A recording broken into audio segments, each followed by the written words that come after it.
तपसा दीप्तो दुर्धर्षोदरभाजनः सर्वभक्षोपयुक्तात्मा नादत्ते नलमग्निवत् क्वचिच्छन्नः क्वचित्पिपासः उपास्यः श्रेयैच्छताम् भुङ्क्ते सर्वत्र दात्रीणाम् दहनप्रायोत्तराशुभम् समायया सृष्टमिदम् सदसल्लक्षणम् विभो प्रविष्टयते तत्तत्स्वरूपो अग्निर्वैधसी विसर्गाद्या संसारान्ता भावादेहस्य नात्मनः कलानामिव चन्द्रस्य कालेनाव्यक्तवर्त्मना कालेन योगवेगेन भूतानां प्रभवाप्ययो नित्यावपि न दृश्येते आत्मनो अग्निर्यथा कृष्णाम्।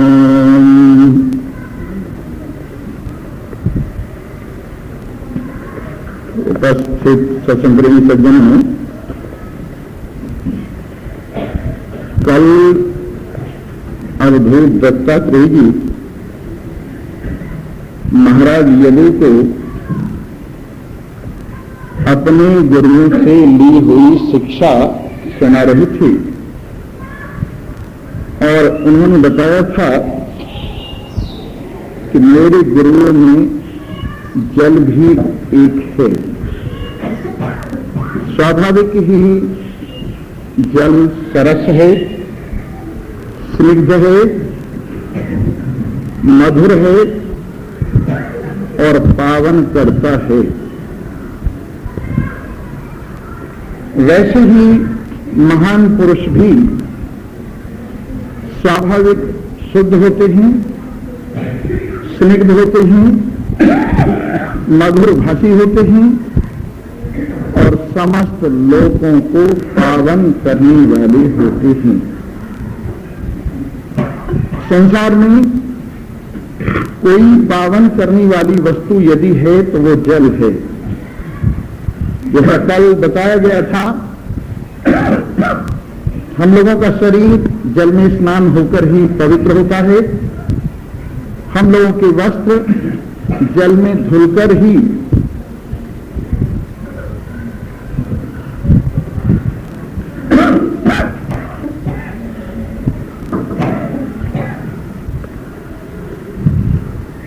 छोटे छोटे बच्चों को लाना नहीं चाहिए, पहले ध्यान रखना चाहिए इस बात का।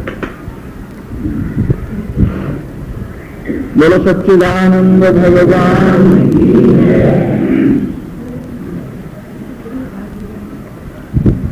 ध्यान दीजिए। तो इस तरह से हमारे वस्त्र भी जल में धुलकर पवित्र होते हैं, हमारे घर भी जल से मार्जित होकर पवित्र होते हैं। वैसे ही अगर जीवन पवित्र होता है तो एकमात्र महान पुरुषों के सानिध्य से पवित्र होता है। महान पुरुष सबको मिठास देते हुए, प्यास बुझाते हुए, तीनों ताप शांत करते हुए सदा एक रस संसार का कल्याण करते रहते हैं, बिल्कुल ठीक जल की तरह से। आज अग्नि से क्या उन्होंने सीखा है ये बताते हैं। तेजस्वी तपसा दीप्तो दुर्धर्षो उदरभाजनः सर्वभक्षोपि युक्तात्मा नादत्ते मलमग्निवत्। जो तेजस्वी महात्मा ही तप से प्रदीप्त हैं, वो संसार से कुछ भी विशेष मतलब न रखते हुए इस शरीर के उदर की पूर्ति के लिए सर्वभक्षो भी सभी गृहस्थियों से यथा योग्य ग्रहण करके अपने मन को परमात्मा में लगाए रखते हैं। और जिस तरह से अग्नि सब कुछ को भस्म करके भी पवित्र रहती है, वैसे ही महान पुरुष पवित्र रहते हैं। यहां ये अर्थ नहीं लेना चाहिए कि सर्वभक्ष का अर्थ जो भक्षण योग्य है वो भी और जो भक्षण योग्य नहीं है वो भी।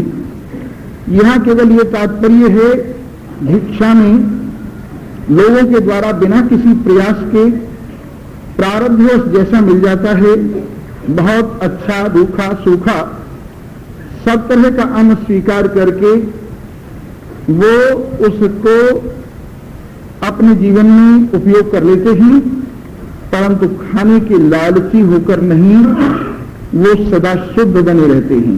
और भगवान का भजन है भी ऐसी ही चीज, परमात्मा से लगा हुआ मन है भी ऐसी ही चीज कि सचमुच संसार में से निकलते हुए भी संसार के समस्त प्रकार के भावों को दहन करते हुए भी, दग्ध करते हुए भी उसकी पावनता कभी भी विनष्ट नहीं होती है। अगर आपका और हमारा मन परमात्मा में लग जाए तो कौन सा पाप ऐसा है जो जलकर भस्म नहीं हो जाएगा।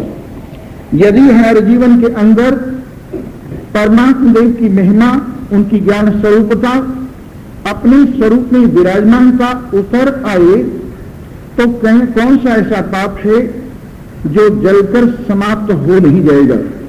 एक बात और बताता चलूं, सबसे बड़ा पाप कौन सा है? अविद्या सबसे बड़ा पाप है, बेवकूफी सबसे बड़ा पाप है, इससे बढ़कर और कोई पाप नहीं है। इस अविद्या से ही क्रोध पैदा होता है, इस अविद्या से ही काम पैदा होता है, इस अविद्या से ही लोभ पैदा होता है, इस अविद्या से ही मोह पैदा होता है, इस नासमझी से ही राग द्वेष पैदा होते हैं। जितने संसार के अवगुण हैं उनका मूल केवल ये अविद्या, ये नासमझी है। इसलिए हमें चाहिए कि सबसे पहले इस नासमझी को, इस अविद्या को दूर करें। इस अविद्या को कैसे दूर किया जा सकता है? एकमात्र सत्संग ही ऐसा उपाय है जिससे इस अविद्या पर प्रहार करके और ज्ञान की प्राप्ति द्वारा इस अविद्या को निपटाया जा सकता है। रामायण में बड़ा स्पष्ट कहा है, बिन सत्संग विवेक न होई, राम कृपा बिन सुलभ न सोई। विवेक, सत और असत का ज्ञान, जड़ और चेतन का ज्ञान, आनंद और दुख का ज्ञान, एक और अनेक का ज्ञान, पवित्रता और अपवित्रता का ज्ञान, ये विवेक कहलाता है। और विवेक का अपने आप में अनुभव इस तरह से है, मैं सत हूं, एक रस रहने वाला हूं और शरीर असत है, संसार असत है, मिट जाने वाला है और क्षण क्षण में बदलने वाला है। इसी प्रकार से मैं ज्ञान स्वरूप हूं, बुद्धि इत्यादि प्रपंच समस्त पर प्रकाश जरूप हैं। इस सारे संसार को प्रकाशित करने वाला एक ज्ञान स्वरूप आत्मा में ही हूं। इस प्रकार का निश्चय विवेक कहलाता है। आत्मा आनंद स्वरूप है, सुख स्वरूप है, बाकी जितना प्रपंच है दुख रूप है, क्योंकि आत्मा की प्रियता से ही सब कुछ प्रिय है। अगर आत्मा के प्रति अनुकूल नहीं है तो कुछ भी प्रिय नहीं है। जैसे कि धन को हम प्यार करते हैं तो धन के लिए नहीं करते, अपने लिए प्यार करते हैं। धन से प्रिय कौन है? अपना आत्मा धन से प्रिय है। इसी तरह से बाल बच्चों को प्यार करते हैं तो बाल बच्चों के लिए नहीं करते हैं, अपनी आत्मा के लिए, अपने लिए सुख हो इसलिए प्यार करते हैं। इसलिए बाल बच्चों से भी अधिक प्यारा कौन है? अपना आप रहे। उसी तरह से स्त्री इत्यादि को या स्त्री पति इत्यादि को जो प्यार करती है वो भी अपने सुख के लिए करती है, स्त्री पति के सुख के लिए नहीं या पति स्त्री के सुख के लिए नहीं, अपने सुख के लिए ही एक दूसरे को प्यार करते हैं। इसलिए वस्तुतः है ये सुख स्वरूपता किसमें है? अपने आप में है, और बाकी तो सब इसकी वजह से सुख स्वरूपता है। ऐसा सबसे प्रिय जिसको हम सब अपने रूप में प्यार करते हैं, यहां तक कि शरीर को भी जब देखते हैं कि इसके प्रतिकूल पड़ रहा है तो इसको मिट्टी का तेल छिड़ककर आग लगा देते हैं या किसी कुएं में नदी में फेंक देते हैं, क्या समझकर कि ये अब हमारे लिए सुखदायी नहीं है। तो शरीर से भी बहुत अधिक प्रिय कौन हुआ? ये आत्मा शरीर से भी प्रिय है। सबका प्रियतम प्रेमास्पद होने के कारण ये आत्मा आनंद स्वरूप है और बाकी सब प्रपंच दुख रूप है। ऐसा समझना विवेक कहलाता है। आत्मा परम पवित्र है, कभी भी अपवित्र नहीं होता है, और शरीर इत्यादि सदा अपवित्र हैं, कभी पवित्र नहीं होते हैं। यूं तो ऐसा है जैसे चौका लगाकर घर को काम चलाऊ शुद्ध कर लिया जाता है, जिस तरह से पुताई करके दीवारों को काम चलाऊ शुद्ध कर लिया जाता है, वैसे ही स्नान इत्यादि के द्वारा शरीर को काम चलाऊ शुद्ध कर लिया जाता है। अन्यथा तो भला शरीर शुद्ध क्या होगा जब इसके अंदर मलमूत्र भरा हुआ है, और ये बना भी मलमूत्र से ही है और जीवित भी ऐसे ही पदार्थों से रहता है, तो इसको कैसे पवित्र किया जा सकता है? जैसे मिट्टी की दीवार को धोया जाए तो धोते धोते मिट्टी की दीवार समाप्त हो जाएगी, पर उसमें से मैल निकलना बंद नहीं होगा। वही हाल शरीर का है। इसको पवित्र करने के लिए कितना ही रगड़े जाइए, जितना रगड़ोगे इसमें से और अपवित्र मसाला निकलेगा। इसलिए शरीर इत्यादि अपवित्र हैं और अपना स्वरूप आत्मा पवित्र है, क्योंकि इसमें कभी कोई गंदगी प्रवेश कर ही नहीं सकती। इसके अंदर किसी प्रकार की अशुद्धि आती ही नहीं है। यहां तक कि न काम आता है, न क्रोध आता है, न लोभ मोह राग द्वेष आते हैं। ये भी मन के धरातल तक रहते हैं, आत्मा में इनका भी प्रवेश नहीं है। जिस तरह से आंख के अंदर यदि मैल घुस जाए तो आंख उसको देख नहीं सकती, उसी प्रकार से अगर आत्मा में गंदगी आ जाए तो गंदगी को देखने वाला कौन बाकी रहेगा। इसलिए आत्मा में कभी कोई गंदगी नहीं आती, परम पवित्र है आत्मा, और शरीर इत्यादि अपवित्र ही, ऐसा समझना विवेक कहलाता है। पर यह विवेक बिना सत्संग के किसी को प्राप्त नहीं होता। वैसे आदमी कितना ही जोर लगाता रहे, पुस्तक पढ़ के भी चाहे जोर लगाए, लेकिन पुस्तकों में भी कुछ ग्रंथि ऐसी हैं जो बिना सत्संग के खुलती नहीं हैं। गीता का आज आपने पाठ किया है तो रोज आप पाठ करते रहिए, लेकिन जो जो आपका अनुभव बढ़ता जाएगा त्यों त्यों उसके अर्थ में भी विशालता आती जाएगी, उसका अर्थ भी अत्यधिक सजता हुआ समझता हुआ चला जाएगा। और इस तरह से सत्संग के द्वारा जो वास्तविकता है उस तक ग्रंथ के द्वारा आप पहुंच सकते हैं। इसलिए बिना सत्संग के आज तक किसी को विवेक नहीं हुआ है। नारद जी अपने मुख से सुनाते हैं व्यास जी को कि हे व्यास, मैं एक बार पहले जन्म में एक शूद्रा का पुत्र था और वो बेचारी एक ब्राह्मण परिवार में सेवा किया करती थी। वहां पर बहुत से संतों का आवागमन हुआ करता था। मैं छोटा सा बालक अपनी मां के साथ उन संतों की सेवा में जैसे रहता था, उन्हीं के साथ रहते रहते, उन्हीं की बातें सुनते सुनते, उन्हीं के आचार को ग्रहण करते करते, उन्हीं के द्वारा दिए गए शीत प्रसाद को स्वीकार करते करते मेरे मन में भी भगवान की भक्ति जग गई। और एक दिन जब मेरी मां दूध निकालते निकालते एक सांप के द्वारा काट ली गई और उसके देह का अंत हो गया, तो मैंने भगवान को धन्यवाद दिया, हे प्रभु, इस मां का ही मेरे लिए अब तक थोड़ा सा बंधन था, वो भी आपने निकाल दिया और मैं जंगल में चला गया। मैंने भगवान का बड़ा भजन किया, इतना भजन किया, इतना भजन किया कि भगवान मेरे सन्मुख जैसे प्रगट से हो गए। थोड़ी देर के लिए तो मुझमें भगवान की अनुभूति हुई, थोड़ी देर के लिए तो भगवान का मुझमें करंट आया, थोड़ी देर के लिए तो मेरा मन परमात्माकार हुआ, लेकिन फिर से मुझे जैसे माया ने आघेरा तो मैंने भगवान से प्रार्थना की, है प्रभु ये क्या हो रहा है, अभी अभी आपने दर्शन दिए और अभी अभी पर्दा डाल दिया। तो भगवान मुस्कुरा कर कहते हैं देखो बात ऐसी है, अभी तुम्हें एक जन्म और लेना है। ब्रह्मा जी के मानस पुत्र रूप से तुम प्रकट हो गए और वहां पर मैं तुम्हारे सन्मुख स्पष्ट रूप से अपरोक्ष तुम्हारे आत्म रूप में तुम्हारी अनुभूति का विषय हूंगा। लेकिन अभी थोड़े से कसाय बाकी हैं, अभी थोड़े से मैल बाकी हैं, अभी थोड़े से मन की दुविधाएं बाकी हैं, तुम उनको इस जन्म में अच्छी तरह से धो डालो।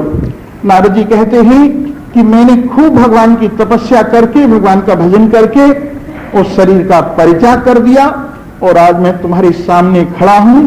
मेरे लिए भगवान कराम लकबत हाथ पर रखे हुए आंवले की तरह से हैं। समस्त त्रिलोकी में मैं अपनी आत्मा भगवान का अवलोकन करता हूं।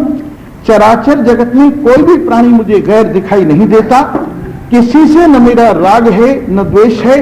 मैं राक्षसों में भी पूजित हूं, देवताओं में भी पूजा जाता हूं, मुनियों में भी पूजा जाता हूं और सर्प नाग इत्यादिकों में भी पूजा जाता हूं। जहां कहीं भी जाता हूं, क्योंकि मेरे मन में किसी की बुराई नहीं है, क्योंकि मेरा मन द्वेष से रहित है, क्योंकि मेरा मन समय परमात्मा का दर्शन करने वाला है, इसलिए कहीं भी मेरे लिए कोई बाधा नहीं है और सारा संसार मेरे लिए कल्याण रूप हो गया है। इसी प्रकार से और भी अनेक महात्मा हुए हैं जिन्होंने अपना अनुभव बताया है कि भाई बिन सत्संग विवेक न होई। पर सत्संग भी कब प्राप्त होता है? जब भगवान की असीम कृपा होती है, क्योंकि पावो देवो एही मार्ग सोई, जापे कृपा राम की होई। इस सत्संग में उसके कदम आते हैं, इस सत्संग में उसकी रुचि पैदा होती है, जिस पर भगवान की कृपा होती है। देखिए, भगवान की कृपा तीन रूप में हमारे ऊपर हुआ करती है। एक तो मनुष्य शरीर देने के रूप में, और दूसरी सत्संग की रुचि उत्पन्न करने के रूप में, और तीसरी महान पुरुषों से मिलाने के रूप में। रामायण में तीनों कृपाओं को कहा है, काल कर्म स्वभाव गुण घेरा, फिरत जीव माया कर प्रेरा, कबहु की कर करुणा नर देही, देत ईस बिन हेतु स्नेही। ये चार चक्र हैं। एक तो काल चक्र, जैसे प्रातः काल हुई सब लोग उठ गए, काम धंधे में प्रवृत्त हो गए, शाम हुई सब लोग घर वापस आ गए और नींद में सो गए। ये कौन है जो दंड बैठक करा रहा है? ये काल करा रहा है। काल से ही बालकपन आ गया, काल से ही जवानी आ गई, समय से ही बुढ़ापा आ गया और समय आने पर बिस्तर गोल हो गया। समय ने ही आदमी को ऊपर उठाया, समय ने ही आदमी को नीचे गिराया। तो इस तरह से ये तो हुआ काल चक्र। काल स्वभाव आदमी की जो आदतें पड़ जाती हैं, जैसे एक आदमी को बीड़ी पीने की आदत है, तो वो आदमी बीड़ी को छोड़ पाना बड़ा मुश्किल समझता है। पंडित जवाहरलाल नेहरू सिगरेट पीने के बहुत अभ्यासी हो गए थे, छोड़ने के प्रयत्न में आधी आधी सिगरेट पीते थे। किसी ने पूछा आधी सिगरेट क्यों पी रहे हो?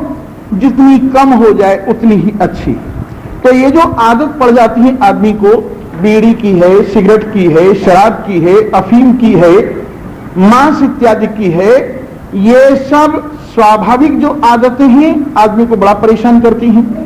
और ये स्वभाव काम के रूप में, क्रोध के रूप में, लोभ के रूप में, मोह राग द्वेष के रूप में इस आदमी को हर वक्त परेशान करता रहता है। तो इस स्वभाव पर विजय पाना भी कोई आसान बात नहीं है। तो ये हुआ स्वभाव का चक्र। और कर्म, कभी शुभ कर्म होते हैं, कभी अशुभ कर्म होते हैं। यदि शुभ कर्मों का फल हुआ तो आदमी को लगा जैसे मैंने बड़ा प्रयत्न किया है, पुरुषार्थ किया है, देखो मुझे कितना कुछ मिल गया है। लेकिन ये है क्या? केवल शुभ कर्मों का फल। इस तरह से कभी शुभ कर्म इसको ऊंचा ले जाते हैं, कभी अशुभ कर्म इसको नीचे ले जाते हैं। ये कर्मों का चक्र है। और गुणों का चक्र सतोगुण, रजोगुण, तमोगुण, ये 3 गुण हैं। ये भी आदमी को चक्कर लगवाते रहते हैं। कभी सतोगुण आता है, भजन करने बैठ जाता है आदमी, दान देने की इच्छा वाला हो जाता है, तीर्थ करने की इच्छा वाला हो जाता है, व्रत की इच्छा वाला हो जाता है। कभी रजोगुण आता है तो अभिमान से संयुक्त होकर अपनी बखान करने लगता है, मेरे जैसा कौन है, मेरे पास इतना धन दौलत है, मेरी कीर्ति इतनी है, मुझे इतने लोग जानते हैं। कभी तमोगुण आता है तो आदमी बिल्कुल ऐसा हो जाता है, क्या रखा है कुछ करनी धरनी में, भगवान का भजन करने से क्या मिलेगा, सत्संग में जाने से क्या मिलेगा, ऐसा कर्म करने से क्या मिलेगा। तो ये हुआ तमोगुण का चक्र। इस तरह से ये गुणों का चक्र भी आदमी को बड़ा परेशान करता है। तो ये 4 चक्र हुए, काल, कर्म, स्वभाव, गुण। इन्हों से घिरा हुआ जीव बड़ा परेशान हो रहा है। कभी स्वर्ग में जाता है, कभी नरक में जाता है, कभी पृथ्वी पर आता है, और इस तरह से इसकी दुर्गति हो रही है। परमात्मा देव, इसके आत्मदेव, जिनके जिगर का टुकड़ा ये है, जब इस जीव की दुर्दशा देखते हैं तो उनको दया आ जाती है और इसको मनुष्य शरीर दे देते हैं। ये मनुष्य शरीर क्या है? बहती हुई नदी में से डूबते हुए आदमी को निकालने के लिए जैसे नाव मिल जाए, वैसे है मनुष्य शरीर। तो इस मनुष्य शरीर की नाव भी भगवान ने कृपा करके दी है। आप कहेंगे ये तो हमारा अपना शुभ कर्म है जिससे मनुष्य शरीर मिल गया है, भगवान ने इसमें क्या किया है? आपको मालूम होना चाहिए, मनुष्य शरीर तब मिलता है जब पाप और पुण्य बराबर होते हैं। और पाप पुण्य बराबर तोलना कोई आसान बात नहीं है। आप तो तोलने वाले हैं, बिल्कुल ठीक तोलने वाला कोई भी नहीं है। या तो ज्यादा तुल जाएगा या कम तुल जाएगा। बिल्कुल ठीक तोलने के लिए नई नई तराजू बनती रहती है। बिल्कुल ठीक तोलने के लिए जैसे भूसा तोलने वाली तराजू है, उससे अनाज नहीं तोलते।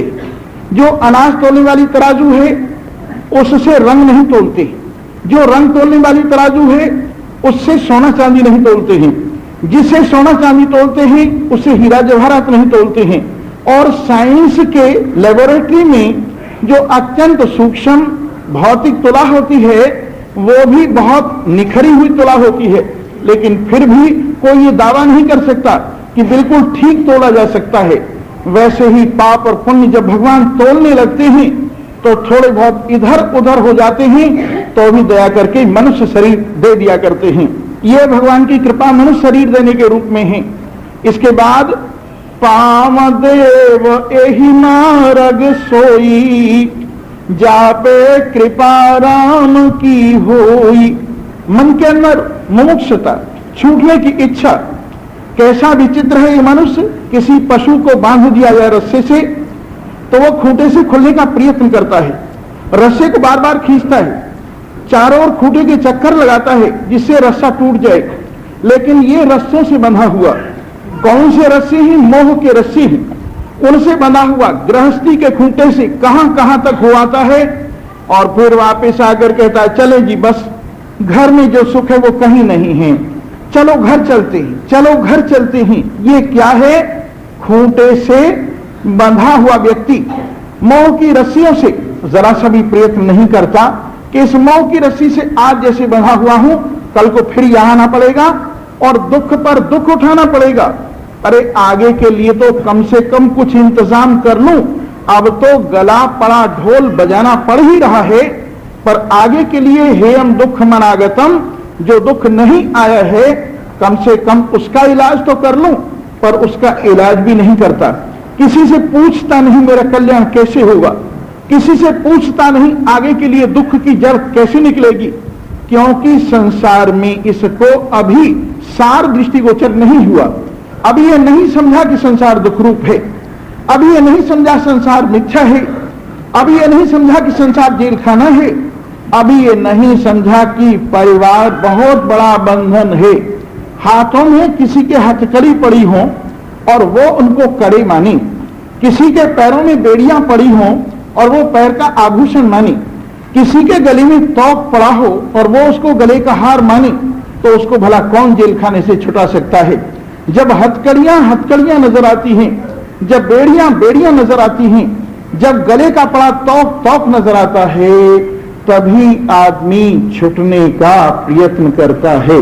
तो भगवान की कृपा से मुमुक्षुता मुक्ति की इच्छा जागृत होती है।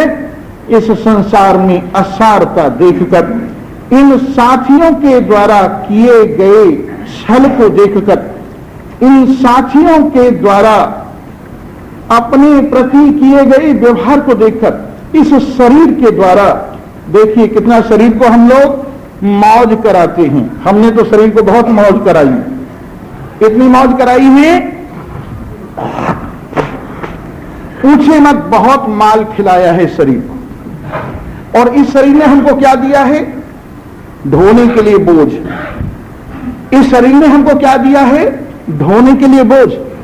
हमने शरीर की बड़ी ममता की है, इस शरीर को बड़े सुंदर सुंदर कपड़े पहनाए हैं, इस शरीर को हमने बड़े सुंदर सुंदर साबुनों से स्नान कराया है, इस शरीर को बहुत सा तेल फुले लगाया है, इस शरीर की सारी इच्छाएं हमने पूरी की हैं, लेकिन इसने हमारा सफर में कितना साथ दिया।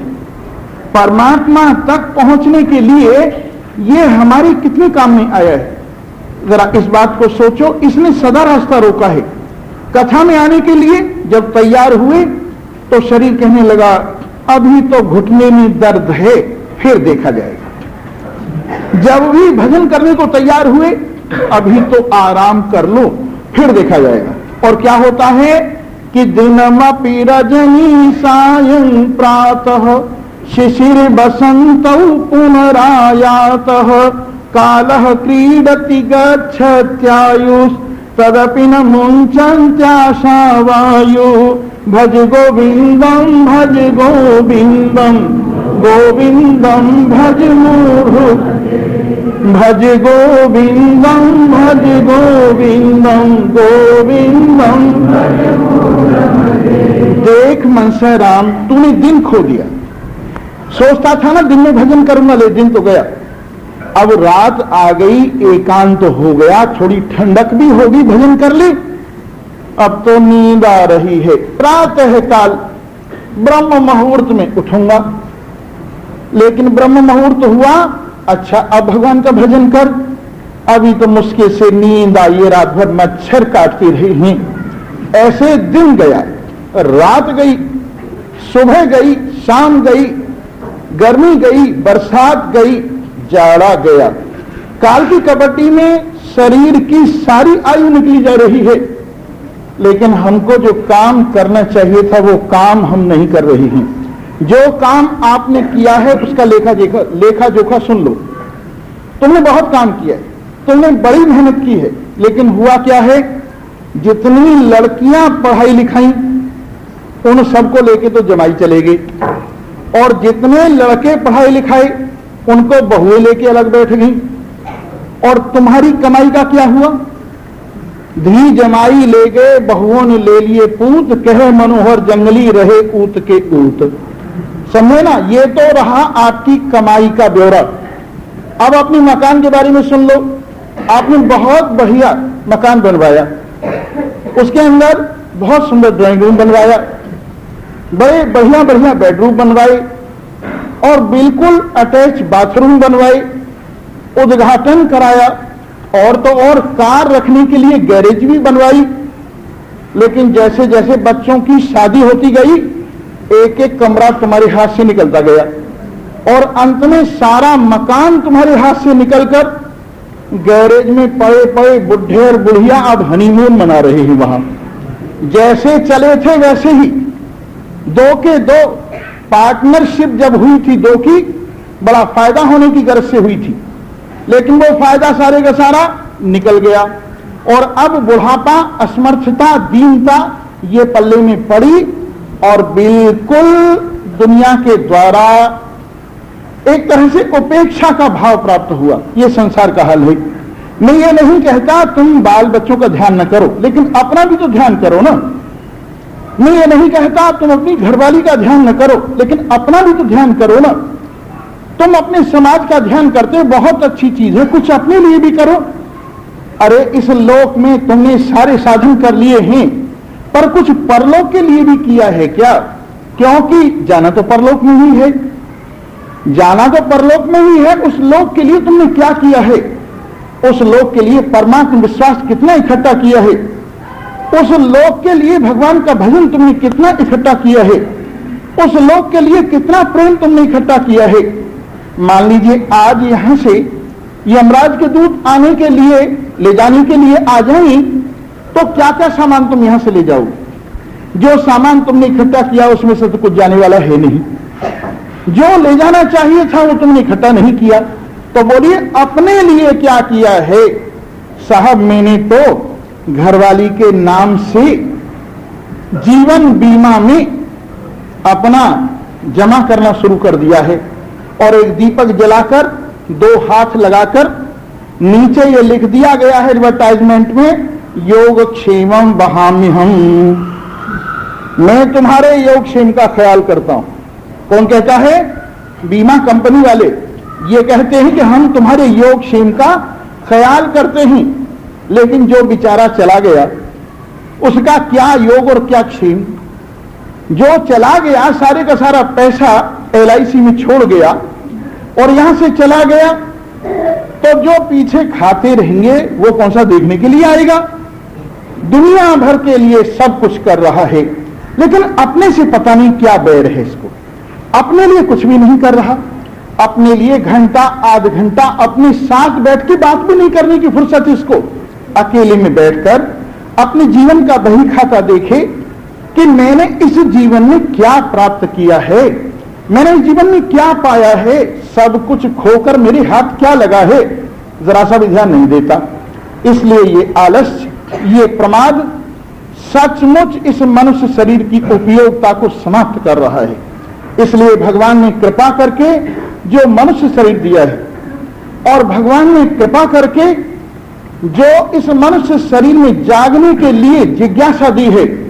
और तीसरी बात और कृपा की भगवान ने की है कि राम कृपा करी चितवहि जेहि संत विशुद्ध मिलावहि तेहि। जिसको भगवान अपनी कृपा की दृष्टि से देखते हैं उसको अच्छे संतों से मिला देते हैं। अच्छे संतों से मिलने पर क्या होता है? वो नासमझी को दूर करने में युक्तियां बताते। एक मजदूर पहाड़ में सड़क बनाने के लिए लगा हुआ है, अपना फावड़ा उठाकर निरंतर खुदाई कर रहा है।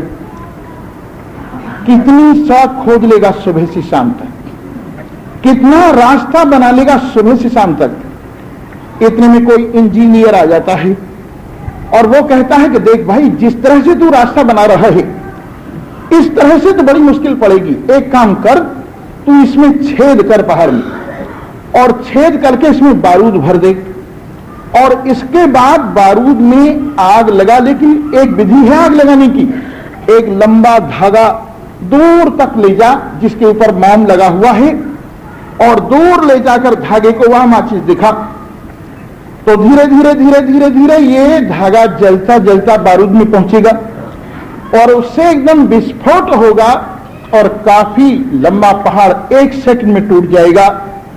और तेरी मेहनत से जो काम वर्षों में नहीं हो सकता वो काम सेकंडों में हो जाएगा।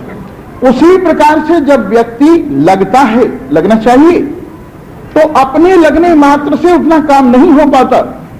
जब कोई युक्ति बताने वाला मिल जाता है, जब कोई रहस्य जानकर बताने वाला मिल जाता है, तो काम बनने में देर नहीं होती है। लेकिन एक बात कहा, संत विशुद्ध, विशुद्ध संत से तात्पर्य है जो संत निष्काम भाव से संसार की कल्याण के लिए यह समझकर कि ये काम मेरा अपना ही है, जो इस भाव से संसार के उपकार में रत हैं, वो विशुद्ध संत हैं। लेकिन जो इस संसार को दोहना तो जानते हैं पर इसका कल्याण करना नहीं जानते। शिष्य धन हरहि अज्ञान न हरहि, सो गुरु घोर नरक में पड़ही। जो शिष्य के धन को तो हरण करके ले जाएं और उनके अज्ञान को दूर न करें, ऐसे गुरुओं को अपना पाप और शिष्यों का पाप सब लगकर नरक भोगना पड़ता है। इसलिए ऐसे महान पुरुष जिनमें गुरुपने का अभिमान भी नहीं है, ऐसे महान पुरुष जिनके अंदर अपने बढ़पन की कामना भी नहीं है, ऐसे महान पुरुष जो केवल परमार्थ में रत ही, ऐसे महान पुरुष जब मिल जाते हैं भगवान की कृपा से, तो बात बनने में देर नहीं लगती है। भगवान ने सारा काम इकट्ठा कर दिया है, मनुष्य शरीर भी हमको दे दिया है, मुमुक्षुता भी हमें जागृत हो गई है, संतों से मुलाकात भी हमारी हो गई है, और इतने पर भी जो न करे भव सागर, नर समाज अस पाई, सोकृत निंदक मूढ़मति, आत्महन गति जाए।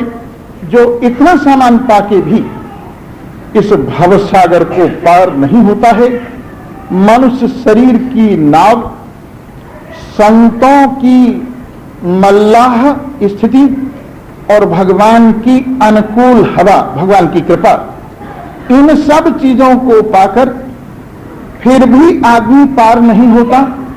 कभी तो कहता है क्या करूं जी, समय नहीं है, कभी कहता है मेरे भाग्य में नहीं है, कभी कहता है साहब कोई कर्म नहीं बन रहा है, काल ही कर्म ही, काल को, कर्म को, स्वभाव को, इन सब चीजों को दोष लगाता है।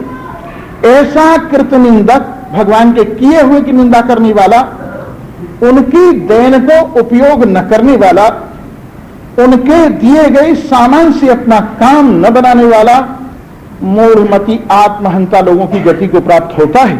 आत्महंता कहां जाते हैं? असुरिया नाम तेलोका अंधेन तमसावृता, तांस्ते प्रेत्या विगच्छन्ति, ये कचे आत्महनो जना। ईशावास्योपनिषद में मंत्र आता है, आसुरिया नाम तेलोका, जो आसुरी लोग हैं, जहां पर शरीर की प्रधानता है, जहां पर विषय भोगों की प्रधानता है, जहां पर संसार के मौज मेले की प्रधानता है, जहां पर भगवान का नाम स्वप्न में भी नहीं लिया जाता, जहां पर सत्संग की बात मजाक समझी जाती है, जहां पर दिन में भी रात हुई रहती है, ऐसे आसुरी लोग, ऐसे आसुरी लोगों को वो लोग मरकर प्राप्त होते हैं। जो लोग आत्मा का हनन करने वाले, आत्मा का हनन करने वाले कौन है? अन्यथा संतम आत्मानं अन्यथा प्रतिपद्यते, केनते कृतम पापम चोरेणात्मापहरेणा। आत्मा है तो और तरह का, और समझ लिया है और तरह का। जिन्होंने अपने स्वरूप को विपरीत निश्चय किया है, जिन्होंने अपने आप को अजन्मा होते हुए भी जन्म वाला माना है, जिन्होंने अपने आप को अमरना होते हुए मरने वाला माना है, जिन्होंने अपने आप को अकर्ता होते हुए भी कर्ता माना है, जिन्होंने अपने आप को अभोक्ता होते भी भोक्ता माना है, जिन्होंने इस सदा मुक्त आत्मा को बंधा हुआ माना है, किन्न तेन कृतम पापम, उसने कौन सा पाप नहीं कर लिया? जिसने आत्मा का अपहरण कर लिया, जिसने आत्मा को उल्टा समझकर आत्मा की हत्या कर डाली, वो आत्महंता व्यक्ति है। इसलिए आप आत्महंता न बनिए, अपनी हत्या अपने हाथों से न कीजिए, अपना रास्ता अपने हाथों से खराब मत कीजिए। कोई भी आदमी अपने आप को सूली पर अपने हाथों से नहीं चढ़ाता, इसलिए ऐसा अपने प्रति जो आप आलस्य के कारण, नासमझी के कारण, भूल से अनाचार कर रहे हैं, उससे जागिए। अपना कल्याण करने के लिए कमर कसिए। सचमुच परमात्मा देव तुम्हारी सहायता करने के लिए तैयार हैं। तुम खड़े तो होइए, वो गोदी में लेने के लिए तैयार हैं। तुम जरा से हाथ तो ऊपर कीजिए, वो तुम्हारे दुख को दूर करने के लिए तैयार हैं। अरे मां कितने सुंदर कपड़े पहने हुए है और बालक बेचारा अभी अभी धूल में लेट कर आया है। मां ये नहीं देखती है कि मैंने इतनी बढ़िया साड़ी पहनी हुई है। उस धूल में लेटे हुए बालक को अपनी गोद में उठाकर उसकी सारी धूल झाड़ देती है। उसी तरह से त्रिलोकीनाथ अखिल ब्रह्मांड नायक घट घट व्यापी सर्वांतर्यामी एक रस ब्रह्म हम सबकी मां हमको अपनी गोदी में लेने के लिए तत्पर है, अपने आंचल से सारी धूल झाड़ने के लिए तत्पर है। लेकिन हम हैं कि इस कीचड़ में ही आनंद ले रहे हैं और ये समझ रहे हैं इससे बढ़कर और कोई चीज नहीं। हम हैं कि गोबर में हाथ सान कर ही ये समझ रहे हैं कि बस इससे बढ़कर और कोई चीज नहीं। ये हमारी नासमझी देखिए कि हम उल्टा समझ रहे हैं। इसलिए सावधान होकर परमात्मा देव जो सच्चे हितैषी हैं, जिनके लिए मीरा ने अपना सच्चा साथीपना बताया और कहा है कि तुम्हें नहीं बिसरो दिन राती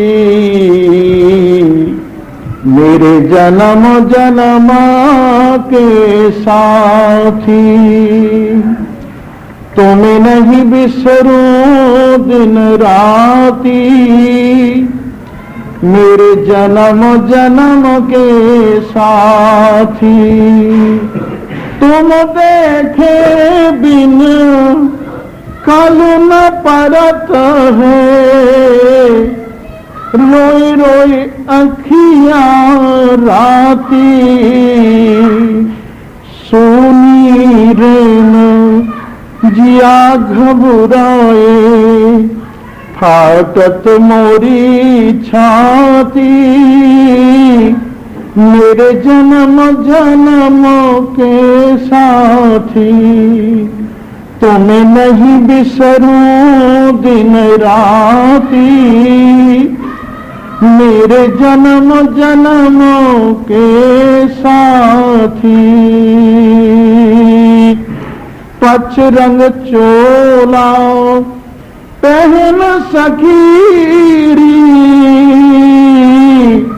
मैं झिरमिट रमवा जाती। झिरमिट में मोह मोहन मिल गए झिरमिट में मोह मोहन मिल गए। खोल मिली तन गाती मेरे जन्म जन्म के साथी। तुम्हें नहीं बिसरूं दिन राती मेरे जन्म जन्म के साथी। चंद्र जाएगा सूरज जाएगा जाएगी धरणी आकाशी। पवन पानी दोनों जाएंगे पवन पानी दोनों जाएंगे। एक रहे अविनाशी मेरे जन्म जन्म के साथी। तुम्हें नहीं बिसरूं तुम्हें नहीं बिसरूं तुम्हें नहीं बिसरूं दिन राती मेरे जन्म जन्म के साथी। काहू के पिया परदेश बसत हैं वो लिख लिख भेजे पाती। पर मेरे पिया मेरे हिया में रहते हैं मेरे पिया मेरे हिया में बसत है। नहीं कहीं आती जाती मेरे जन्म जन्म के साथी। तुम्हें नहीं बिसरूं दिन राती मेरे जन्म जन्म के। और सखी मद पी पी माती मैं बिन पिए ही माती। प्रेम भटी को में मद पियो, सकी फिरूं दिन राती, मेरे जन्म जन्म के साथी, तुम नहीं बिसरूं दिन राती, मेरे जन्म जन्म के साथी। जाओ न सासर वे, जाओ न पीहर वे, पिया सोने लगाती, मैं जाऊं न ससुर वे, जाऊं न पीहर वे, पिया सोने लगाती, मीरा के प्रभु गिरधर नागर, निरख निरख सुख पाती, मेरे जन्म जन्म के साथी, तुम्हें नहीं बिसरूं, तुम्हें नहीं बिसरूं, तुम्हें नहीं बिसरूं दिन राती, मेरे जन्म जन्म के। बताइए सच्चे साथी हैं ना? सच्चे साथी इनको जरा स्मरण तो करो, एक सेकंड भी नहीं लगती है, स्मरण करते ही उपस्थित थे, सदा उपस्थित थे। हम अनुपस्थित हैं, ये उपस्थित हैं। ये हमें हाजिर हैं, हम इनमें गैर हाजिर हैं। ये हमारा प्रमाद कि झूठे साथियों में मोह लगाकर सच्चे साथी को भूले बैठे हैं। जरा गोपियों को तो देखिए, भगवान श्याम सुंदर ने, उनके सच्चे साथी ने जब मुरली पर क्लीन स्वर भरकर आवाहन किया तो गोपियों का, बिचारियों का क्या हाल हुआ।